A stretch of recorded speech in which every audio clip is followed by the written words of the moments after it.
good to see everybody out here on this beautiful day. And we're going to worship together. If you'd like to stand, we'd love for you to, or if you prefer to sit, that's fine too. But we're going to get started off with A Little Less Like Me. We don't do meet and greet right now, but if you want to like just turn around and wave at people, that'd be okay. We miss meet and greet.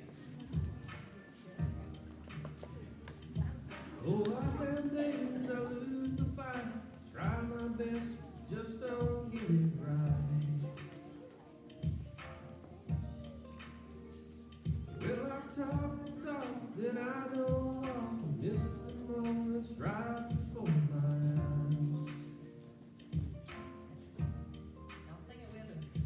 Somebody with a hurt that I could have helped, somebody with a hand that I could have held, when I just can't see past myself. Lord, help me be a little more like mercy, a little more like grace, a little more like kindness, goodness, love, and faith, a little more like patience, a little more like peace, a little more like Jesus, a little less like me.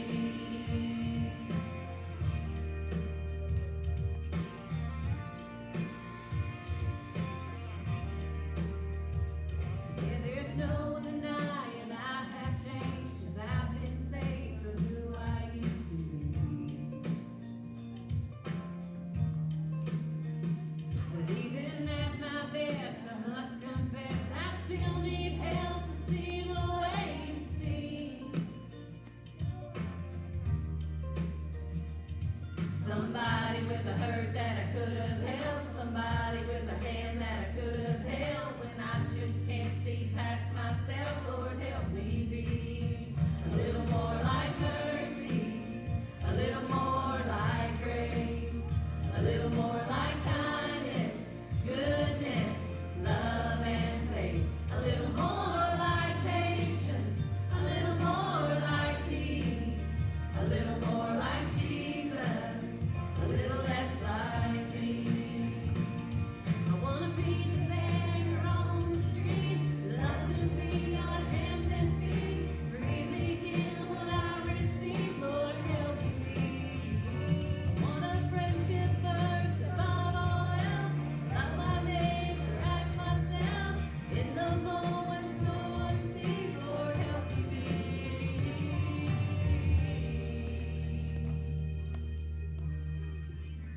A little more like mercy, a little more like grace, a little more like kindness, goodness, love, and faith, a little more like patience, a little more like peace, a little more like Jesus, a little less like me, a little more I'll live, everything I preach, a little more like Jesus, a little less like me.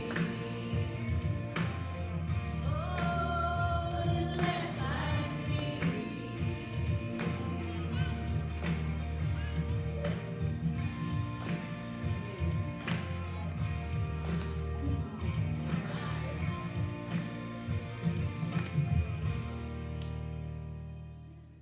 All right, we're going to take it back a little bit. It doesn't change right here in a while, but I imagine if we ask, everybody in here will say, I got a couple of chains that could be broken.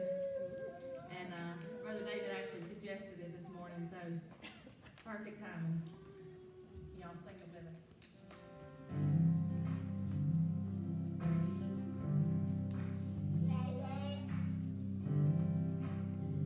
For miles and miles, if you've been hearing the same old voice tell the same old lies, and if you're trying to fill the same old holes inside, there's a better life, there's a better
gonna end with that and move right on into the message after that.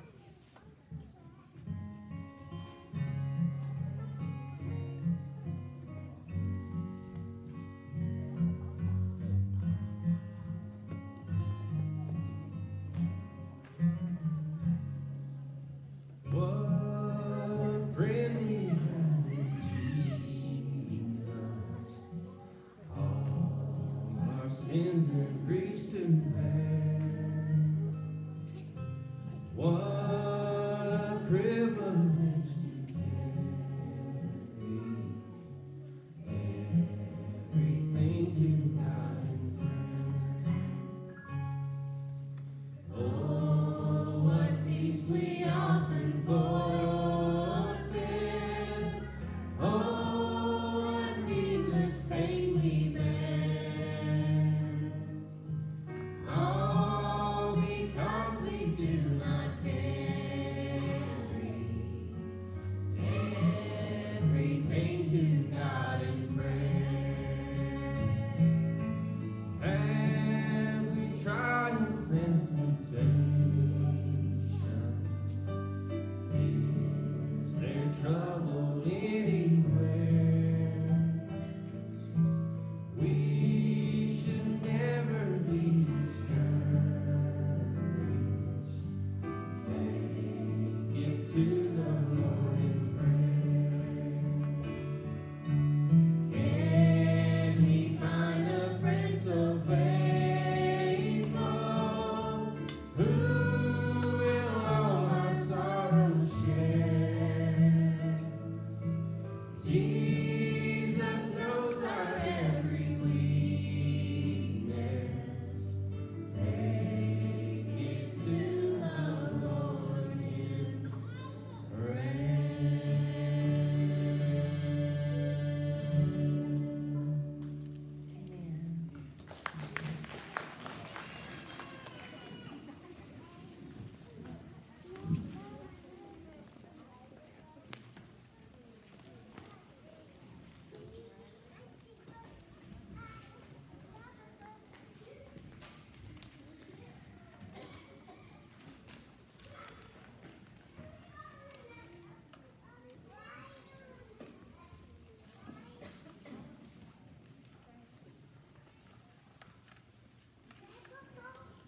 I want to tell you before I start, I just have to share something with you. I said one thing, I've said it before, that I'm not afraid of but one woman, and that's the one that sits on the front row. Well, I got 3 of them there, and I'm afraid of all of them. And one's my mother-in-law, mother-in-love, and I tell you what, we've had some great talks, and I want to tell you, if you've got anything to say bad about me, don't say it to her. She's still got some spunk and she'll get you, okay? So I want to tell you, and don't say nothing bad about her. And Susie, my sister-in-law, we're not going to go into our story, so just don't let the Commodores play. That's all we can say. It's good to be here. I want to tell you something that's come across. I had a struggle this week. I had a real struggle, and some of you maybe understand this when you're trying to prepare something. Some of you teachers, sometimes it just doesn't come, and you pray and you pray and pray. And I want to tell you, I wanted so bad, it's Easter coming, and I wanted to kind of line up to Easter. I even started, I was going to preach about Judas, and I was going to preach about his story and what that meant. And it just wasn't the one. I hope some of you are praying, because God spoke later on. I was wanting, and I started thinking about, studying about grace. I said, well, let's pray, preach about grace.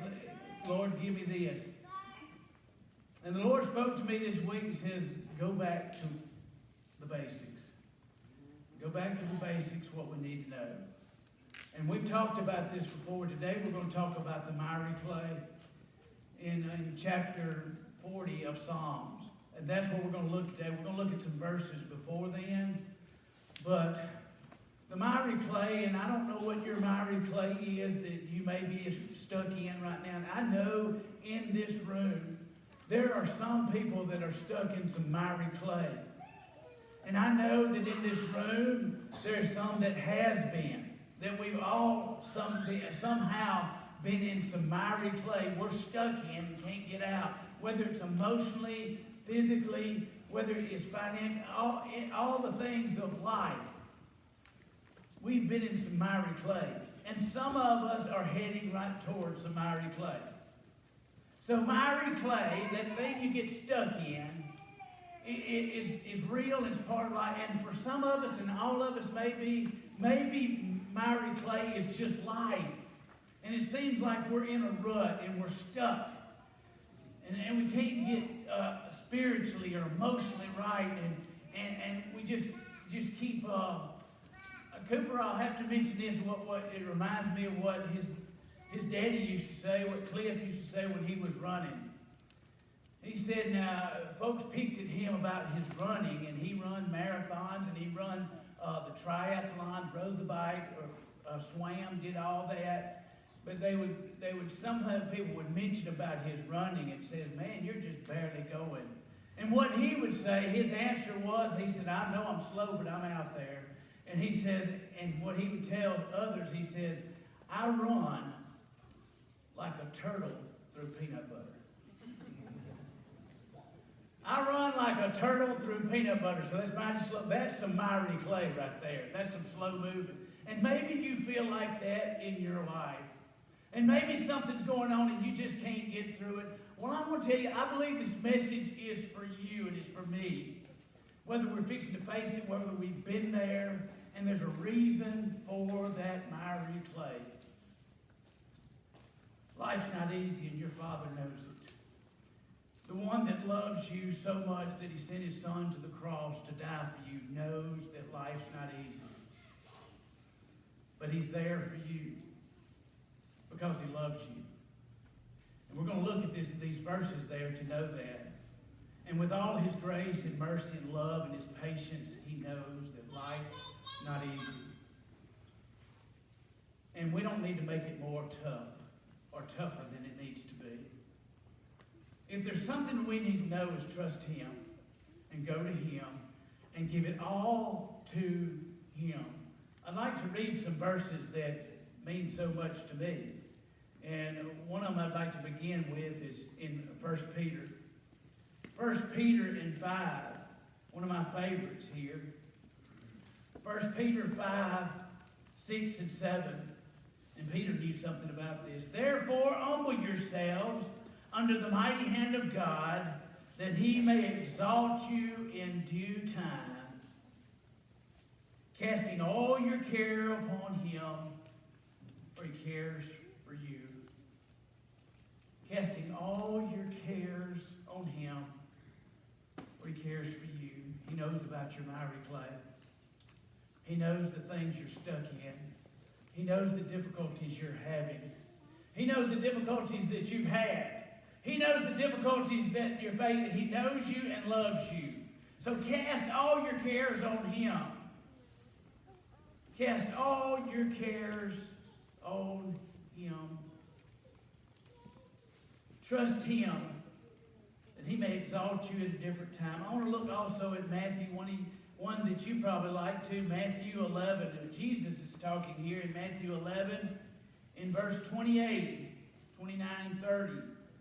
It says, what Jesus says is, come to me, all of you who labor and are heavy laden, and I will give you rest. Take my yoke upon you and learn from me, for I am gentle and lowly in heart, and you will find rest for your souls.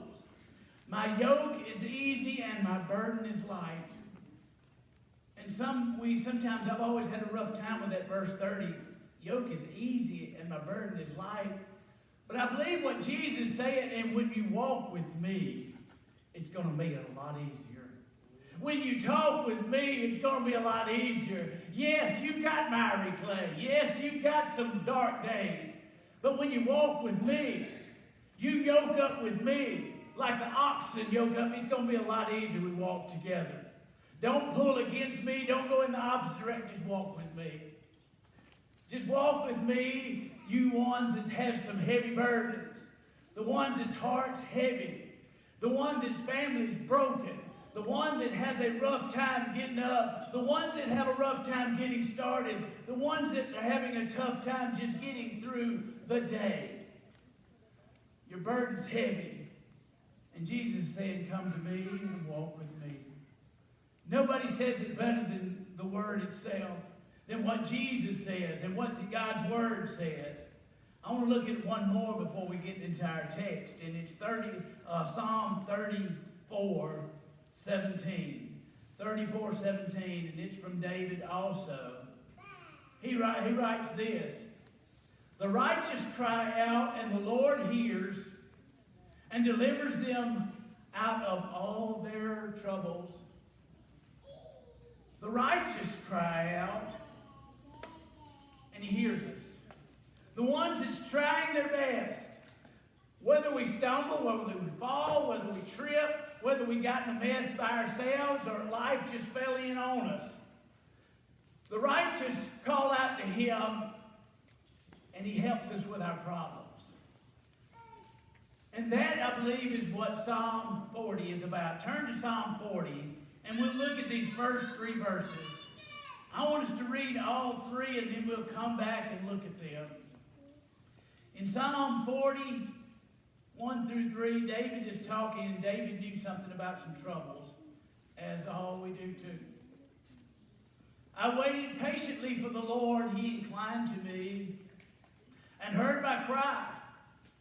He also brought me up out of a horrible pit, out of the miry clay, and set my feet upon a rock and established my steps. He has put a new song in my mouth, praise to our God. Many will see it and fear and will trust in the Lord. I say, why does this say, and I say this a lot, it's so important that we get back up. When we fall, when we've been pushed down, when we fall down, when we get in the hole, it just seems like we run away from God. Why do we need to get back? Why do we need to walk with God? Why do we need to be faithful to Him? Because somebody's watching. And we've got to be faithful to Him. We've got to trust in Him even through the miry clay and the horrible pits we go through. Beginning with verse 1, it says, I waited patiently for the Lord, and He inclined to me and heard my cry. The first thing I'd like to look at today is the word wait. I want to tell you something about wait. It's hard to do. It's real hard to do, isn't it? It's hard for us to do. You know, I tell you what's harder than that to do is wait patiently.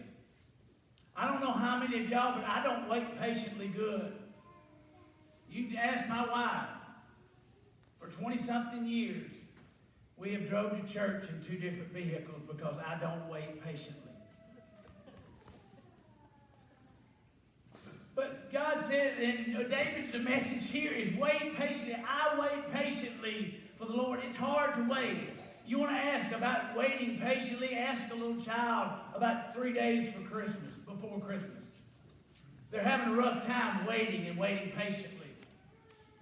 You want to ask and find out about that, you ask that first-time mom or the first-time dad when that little one's coming along and it's almost time, or the first-time grandparents. That waiting patiently, Tommy and Kim, is going to be hard. It's going to be hard. Waiting patiently, but we wait patiently for what God's doing. It's hard to do. Waiting patiently is hard to do when we're waiting on the result of a CAT scan, or a loved one is in surgery. That waiting patiently is hard. But David said, I wait patiently. I wait patiently here on the Lord. I wait patiently for the Lord. If there's something we can get a hold of, being in our miry clay, is waiting patiently for the Lord. There's a reason we're in the miry clay. It may be because of something we did. It may be something that God allows us to go through, whether it's grief or whether it's troubles, whether it's financial, whatever. There's a reason for that. But we must wait patiently on the Lord. if you look at these 3 verses, and we look at these 3 verses today, it tells us some things that's real important. But I want you to look as we go through this. David is talking about things he did, but more than that, he's talking about what God did. I waited patiently, and I cried out to the Lord, but God did all the rest. That's something to think about, folks. We're not an important character sometimes. We're not the one that can fix the problems. And we try to fix the problem. We try to fix this grief. And we get busy and busy. We work harder and harder. We try to fix this hurt in our heart. And we work harder and harder. We do this and get that. And them are good things. And we need to keep going. We need to wait patiently because God's doing something. And He's wanting to talk to you. He's wanting to speak to you. And He's wanting to show you something. Wait patiently for God. It's hard to wait patiently for God's plan. And God's plan is bigger than your plan. You know, I've had some plans sometimes. I've had some plans, and this is what I had planned out. This is what our family had planned out. And it didn't work that way. God had some different plans. And He wanted me to go through some miry clay. He wants our families to go through miry clay. So I can do something good. Something better than you would expect. And He inclined to me. He inclined to me and leaned to me. I want to tell you a good thing, and I've told about this before, and I've spoken of this same thing before. But I want to tell you when He inclined to me, you know what I thought of this week? Daryl, Angel, you'll know about this. You may be sitting back in that seat when everybody else is batting. But when it's down to that last one and Hardy's up to bat, you get up, don't you? Hayes is on the free throw line. I paid attention to this one. That's what the Father does. He's inclined to the one that He loves. He's leaning toward you. He loves you and He cares for you. He wants to know how this is coming out. He's listening for you. He inclines and He's waiting. He's waiting for you to do something. He knows what you're going to do, but He's waiting for you to do something. He inclines to you and leaning towards you. And you're in the miry clay. And He heard my cry. And He heard my cry is the word. Not sobbing and not tears, that begging. He heard me begging. He heard me crying out. He heard me broken. He saw me. He's watching me. He's watching His children. He's watching these people that are in miry clay. He's watching you. He's waiting for you to cry out. He's waiting for you to be broken about it. Oh, no, I'm going to fix it a while. Well, go ahead. How's that working for you? How long have you been hanging out in that miry clay? How long have you been stuck in there spiritually and emotionally and physically? How long have you been in that miry clay and you're still trying to fix it? And I want to tell you, I would like to point my finger at y'all, but I'm guilty of things you try to fix. But He heard David cry out. He saw him cry out, begging, brokenness, God for help in this trial, in this trouble. Why am I still in the miry clay? Could it be that you haven't brought it to God? Could it be that you haven't really brought it to God? You're still in the miry clay because of that? Could it be? Listen here for a minute. This is for somebody. That you're still wanting to blame somebody else. You haven't given it to God. You want to blame somebody else, or you want to blame somebody. You're still in the miry clay because you're still wanting to blame somebody else. You're still wanting to justify the situation. You're in the miry clay because you haven't given it to God.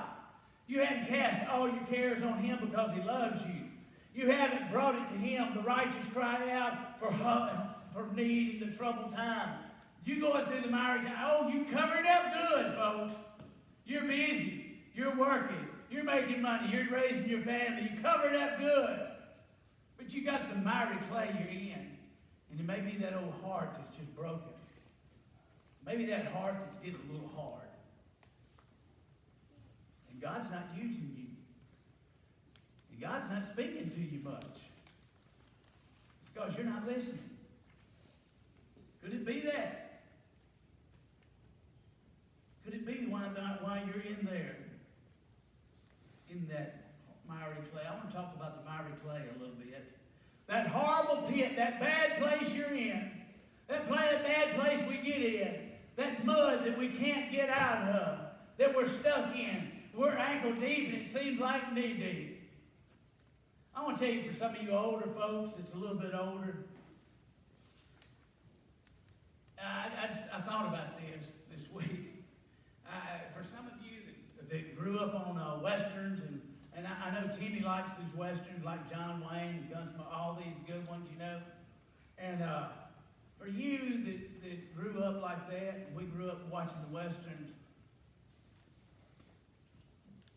And I saw this on Facebook. Somebody says, you know, when I grew up watching all these westerns, I thought this was going to be more of a trouble than it was quicksand. You know, in all the westerns, there was quicksand. I mean, the more you squirm around, the deeper you get. Some of you younger people don't know that because I don't know where quicksand is. We thought in the westerns that anytime you got off the road, you was going to be in quicksand. There was quicksand everywhere. But there's miry clay, and I know Eric and them knows about miry clay, digging in, and whether it's a bulldozer or a backhoe or anything, getting stuck in some miry clay, and you got to get out. And sometimes you're pretty stuck. You got to get something else to get you out. You got to have some help somewhere. The miry clay is there. But what is your miry clay? Our miry clay can be a lot of different things. Maybe it's some family issues. I mean, we're stuck in this and we don't know how to get out. Well, David's telling you, I wait patiently for the Lord and I cry out. And he's hearing my cry. The miry clay is there. He brought me out of the horrible pit, the dark place. He brought me out of there. David is giving his testimony here. He's writing this down. I have been there. That miry clay, your miry clay may be depression, and it may be grief, and it may be anger, it may be hurt, it may be bitterness, it may be family things, it may be some issues, it may be some marriage woes. Let me mention this because I underlined this. I think God wants me to share this. It's a relationship somewhere, somehow that's not pleasing to God. Maybe it's someone you hadn't talked to in a long time. Maybe it's a marriage that's just not right. Maybe it's a relationship between a child and a parent. Maybe it's between a parent and a child. Maybe it's a friend. Maybe it's a relationship that's not where it ought to be. And you still want to blame somebody. You still want to point a finger at them. And what God is saying, I'm waiting patiently on God. I'm still in the miry clay here. What God's saying, there's a reason you're there. The miry clay. No matter what it is. I don't know about the miry clay. It can be so many different things. Yours can and mine can. Thing about the miry clay, you have been in the miry clay, or you're right in there now, or you're fixing to go in there. It's part of life. It's what's going to happen. But he brought me up out of that. He brought me up out of that, and guess what he did? In verse 2, let's read that. He also brought me out of the horrible pit and out of the miry clay, and set my feet upon a rock, and established my steps. He got me a place to stand. On a solid rock. He picks me up. He cleans me off. And he puts me on the rock. And the rock is Jesus. The rock is family and friends. The rock is God's house. The rock is God's word. The rock is God's will. He put me there. Now what are you going to do? I want to tell you what I believe we need to do is stand on the rock. Is stand on the rock like we've never stood before. This is where I stand. I'm not going to be moved from what I believe. I'm standing right here. This is where God put me. He brought me out of the miry clay. He brought me out of a horrible pit. He put me on a rock. And I'm standing here. and I'm going to walk with Him because He established my steps. I'm going to walk with Him. I'm not going to walk with the world. I'm not going to try to run with the world. I'm not going to try to keep up with the world. I don't like the miry clay. I don't like the depression. I don't like the grief. Now, folks, I want to tell you, grief does not go away. Depression comes here and there. Sometimes it comes out of nowhere. Sometimes we do that and we have some miry clay. And, but I want to tell you another thing. That's when we go and cry out to God again. I don't like being here. I'm going to wait patiently on you, but I'm crying out to you. I want you to be able to use me. And using you do. He established my steps. He's got a plan, a purpose for me. Like I said, I had a plan for my life, and God's was a little bit different. And I like it. I like what He planned. There's some things I didn't care for on the way. That hurt a lot. But I like what He's doing. We walk with Him. We stand with Him where He wants us to be. If you'll notice what's happening now, what David said, he said, I did this, but now God did this. He pulled me out of the miry clay. He pulled me out of the horrible pit. He stood me on something solid. He said where I'm going to go, give me directions to go, and there we go. In verse 3, He has put a new song in my mouth. Praise to our God. Many will see it in fear and will trust in God. He put a new song in my heart. David said I was singing the blues. And he gave me worship of thanks. And He gave me a song of thanks, and He gave me a song of worship. He gave me a song of gratitude. He gave me a song of praise. He gave me a song of exalting God, and I'm going to sing it. I'm going to sing it. I'm going to write the song He gives me, and I'm going to sing the song. What God gives you, and He established you, and He gives you some direction to go. He drug you out of that pit. He gives you a new song to sing. There's a reason at the end of verse 3. I'm going to sing praise to our God, and many will see it and fear. Respect. Many will see it and be in awe of what God's done. Because I'm going to share the story. I'm going to share my testimony. I'm going to share what God's done for me. I get this opportunity a lot. Sometimes you get the opportunity to share your testimony. It may be at work. And it may be just one sentence. Well, God pulled me out of that. God helped me through that situation. It may be some encouraging that you're going to do. I was in a bad place and God pulled me out. Anytime you get that chance to say that to somebody, do that. You tell your story and it'll make a difference. There's a reason. There's a reason you went through that miry clay. And God pulled you out so you can share it with somebody else. So you can make a difference in somebody else's life. Many will see it in fear and will trust in the Lord. Why do I go through the miry clay? And why do I let and cry out to God and He pulls me out and gives me direction so others can see it and trust Him? As we finish up here, some thoughts I want to bring to you. That miry clay has a purpose. It's hard and it's difficult. It's a purpose for you to show how to be waiting patiently on God and cry out to Him. To give it to Him and nobody else. Don't try fixing things you can't fix. You cry out to Him. That miry clay has a purpose. Sometimes the miry clay is there for a tool, a lesson. Sometimes it's just to realize that we can't fix the clay. But we can cry out. Sometimes we're too prideful. Sometimes you're too prideful. Some of you out here are too prideful. I get too prideful. And we just want to just waller and stick in the mud. And stay in the mud. We can't function. We can't do anything. We're stuck in here emotionally or spiritually. And we're not doing anything. And we're just sitting there. And we're grumbling and blaming everybody else. We're in the miry clay until we give it to God. Until we trust Him with it. Whatever your miry clay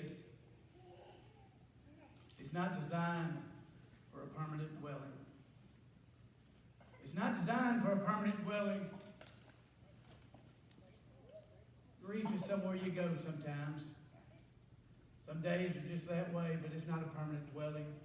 You can't function like that. Bitterness is not a permanent dwelling. Financial woes is not a permanent dwelling. You got to give it to God. It's not a permanent place, that miry clay. There's another thing about that miry clay. You may be falling back into it. But if God pulled you out of it, if God pulled you out of it, put you on a rock, and established your step, and gave you purpose, and gave you direction, and given you strength to make it through the day, I want to tell you, for one thing, don't you go back and look at the miry clay. Don't you walk around the miry clay. Don't you long for the miry clay. If God brought you out of the miry clay, then you stay out of the miry clay. Now there'll be another miry clay come along. But don't you go back to that miry clay. God picked you up out of it. And He gave you some direction. He wants you to go somewhere else, and He wants to use you.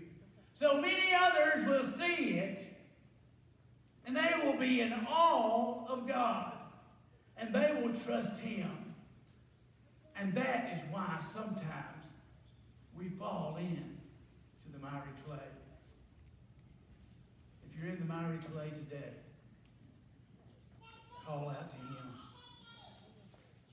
If you've been in the miry clay, you thank Him that you're not in it anymore. If you know the miry clay is coming, you better trust God every step of the way.